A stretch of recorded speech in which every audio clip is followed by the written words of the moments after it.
Medical కాలేజీల పీపీపీలో ప్రభుత్వ బండారం బట్టబయలైంది. సింగిల్ బిడ్కే మెడికల్ కాలేజీ అప్పగించాలని నిర్ణయం తీసుకున్నారు. ఆదోని మెడికల్ కాలేజీని రాజేంద్ర కుమార్ ప్రేమ్చంద్ షాకి అప్పగించాలని నిర్ణయించారు. సింగిల్ బిడ్ అయినా సరే అగ్రిమెంట్ చేసుకుంటామన్నారు మంత్రి సత్యకుమార్. అయితే ప్రజామోదం లేని విధానాన్ని మార్చుకోవాలని వైఎస్ఆర్సీపీ నేతలు డిమాండ్ చేస్తున్నారు.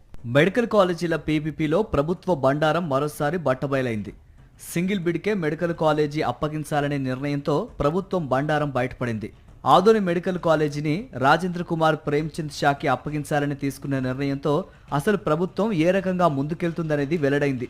సింగిల్ బిడ్ అయినా అగ్రిమెంట్ చేసుకుంటామని మంత్రి సత్యకుమార్ ప్రకటించారు. అయితే సింగిల్ బిడ్కి ఇవ్వటం నిబంధనలకు విరుద్ధం కాదా అని మీడియా ప్రశ్నించగా అన్ని పట్టించుకుంటే ఎలా అని తిరిగి ప్రశ్నించారు.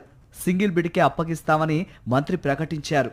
పొడిగించి ఇప్పుడైతే ఈ అగ్రిమెంటు ఆదోనికి సంబంధించి అగ్రిమెంట్ జరుగుతుంది. మిగతా వాటిని కాస్త పొడిగిస్తున్నాం. అయితే సమయం చాలా తక్కువ ఉంటుంది. ఆన్లైన్ అప్లికేషన్ ఎట్టి పరిస్థితుల్లో ఈ సంవత్సరమే పొందులు పెట్టాలనే ఒక కృతనిశ్చయంతో ఉన్నాం కాబట్టి వాళ్ళు అడిగిన సమయం పొడిగింపు చేయలేకపోయాం.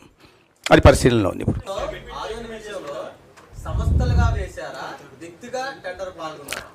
హై నెట్వర్త్ వాల్యూ ఉన్న వ్యక్తి వేశాడు. నేను చెప్పాను డాక్టర్ రాజ్ కుమార్ ప్రేమ్ కుమార్ షా అని అతను వేశాడు. వేసుకోవచ్చు. హై నెట్వర్త్ కేటగిరీ ఉంది. వాళ్ళ తర్వాత కన్సార్షియంతో వస్తారు. ఏం లేదండి. ప్రభుత్వ వైద్య కళాశాలల ప్రైవేటీకరణపై ప్రజా వ్యతిరేకత తీవ్రంగా ఉన్నా దానిపై ముందుకెళ్లాలన్న కూటమి సర్కార్ నిర్ణయంపై వైఎస్ఆర్సీపీ నేతలు మండిపడుతున్నారు. Medical college